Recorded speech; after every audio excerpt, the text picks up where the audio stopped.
सन 2002 का ये वही साल था जब एक बहुत ही डरावनी और रहस्यमय घटना पूरी दुनिया के सामने आ जाती है, और वह घटना थी कुंदन बाग की।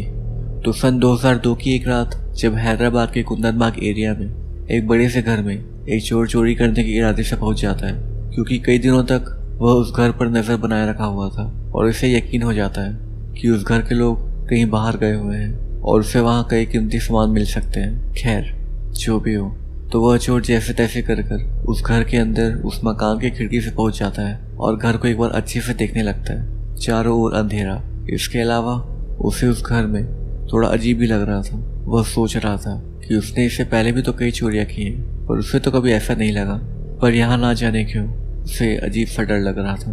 खैर इन सब ख्यालों को दूर रखते हुए वह घर के और अंदर जाने लगता है। वह चोर थोड़ी अंदर गया ही था कि तभी अचानक उसका टॉर्च बंद पड़ जाता है, जिससे कि वह काफी घबरा गया। वह सोचता है कि इस टॉर्च की बैटरी तो नहीं थी, यह ऐसे बंद कैसे पड़ सकती है। वह फिर भी आगे बढ़ता गया, यह जाने बिना कि आगे कौन सी मुसीबत उसका इंतजार कर रही है। तो वह जब सामने के कमरे में जैसे ही जाने लगा तो उस कमरे से उसे कई लोगों की शोर सुनाई देती है, और इसलिए वह वहां पीछे मुड़कर भागने ही वाला था कि अचानक उसे ऐसा लगता है मानो पीछे से बहुत तेजी से कोई गुजरा हो। जब उसने पीछे मुड़कर देखा था तो उसे वहां कोई नहीं मिला। वह चोर समझ गया कि उस बंगलों में कुछ तो गड़बड़ जरूर है।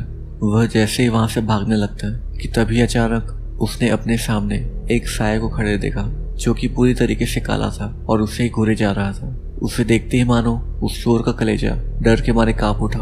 हड़बड़ी में दौड़ते हुए वह कमरे में जा पहुंचा जहां से लोगों के बात करने की आवाजें आ रही थी। पर वहां पहुंचते ही उसने वहां जो देखा उसे देखकर मानो वह वहीं पर सन्न रह गया हो। उस कमरे में 3 लाशें पड़ी थी, पूरी तरीके से सड़ी गली, और यह सब घटनाओं से वह चोर इतना ज्यादा दहल गया कि वो वहां से जैसे तैसे चीखते चिल्लाते हुए पुलिस स्टेशन जा पहुंचा और पुलिस को पूरी घटना बता दी। जिसके बाद पुलिस ने वहां आकर तीनों लाशों को अपनी कस्टडी में ले लिया और इस केस की जांच पड़ताल शुरू की गई। पर छानबीन करते करते उनके सामने कुछ ऐसे घटनाएं भी सामने आए जो न केवल पुलिस को बल्कि इस पूरे मामले को सुनने वाले का भी दिमाग घूम गया।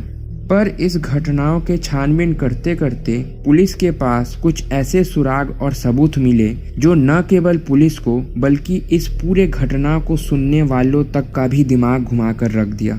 दरअसल उन तीनों लाशों का पोस्टमार्टम करने पर पुलिस को यह पता चला कि उन तीनों की मौत 6 महीने पहले ही हो गई थी। पर इसमें सबसे भयानक और डरावनी बात क्या है आपको पता है? कि उनके आसपास के पड़ोसियों और लोगों के अनुसार उन तीनों को ही वहां के लोगों ने 2 दिन पहले ही अपने घर में देखा था। और इसके अलावा वहां के लोगों ने पुलिस को इस पूरे मामले को शुरू से बताना शुरू किया। तो वहां के लोगों के अनुसार करीब 1 साल पहले वहां उस घर में एक परिवार आता है, माँ बाप और उनके 2 बेटियां।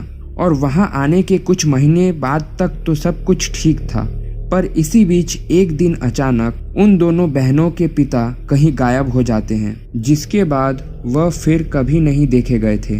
पता नहीं कहाँ गए थे या क्या हुआ होगा उनके साथ। पर जो भी हो, उनके गायब होने के बाद से ही वह माँ और उनकी दोनों बेटियां बहुत ही अजीब हो गई थी। मतलब उनका व्यवहार काफी अजीब हो गया था। कई बार उनके दोनों बेटियों को पड़ोसियों द्वारा खून से भरे हुए बोतलों से खेलते देखा गया था। इसके अलावा भी पड़ोसियों ने उनके घर से अजीब अजीब और भयानक आवाज़ों को आते सुना था। और केवल यही नहीं, कई बार कई पड़ोसियों ने तो उनके घर से एक कार को कूड़ेदान में कुछ फेंकते हुए भी देखने का दावा किया, जबकि कूड़ेदान तो उनके घर के पीछे वाले गली में ही था। तो फिर वहां वो कार में क्यों जाते होंगे?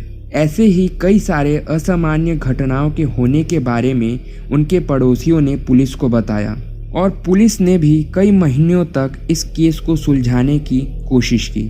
कई बार उस घर में पुलिस पोस्टिंग भी लगाई गई, पर आखिर में पुलिस ने यह केस कुछ सालों बाद बंद कर दिया। पर फिर भी कुछ सालों पहले तक भी वह घर एक रहस्यमयी जगह बनी हुई थी। क्योंकि इन सभी घटनाओं के बाद पुलिस के द्वारा वहां की बिजली काट दिया गया था। पर फिर भी वहां के कुछ स्थानीय बाशिंदों का ऐसा कहना है कि उन्होंने वहां उस घर में लाइट जलते हुए देखा है और कई बार कुछ परछाइयों को भी देखे जाने का अनुमान वहां के लोगों द्वारा किया जाता रहा है। तो आपका क्या कहना है इस पूरे मामले में, आप हमें कमेंट पर ज़रूर बताएं। इसके अलावा चैनल में नए हैं तो सब्सक्राइब ज़रूर करें और वीडियो पसंद आया तो लाइक ज़रूर करें। तो हम मिलते हैं हमारे नेक्स्ट वीडियो में फिर से आपको डराने के लिए, और तब तक के लिए बाय।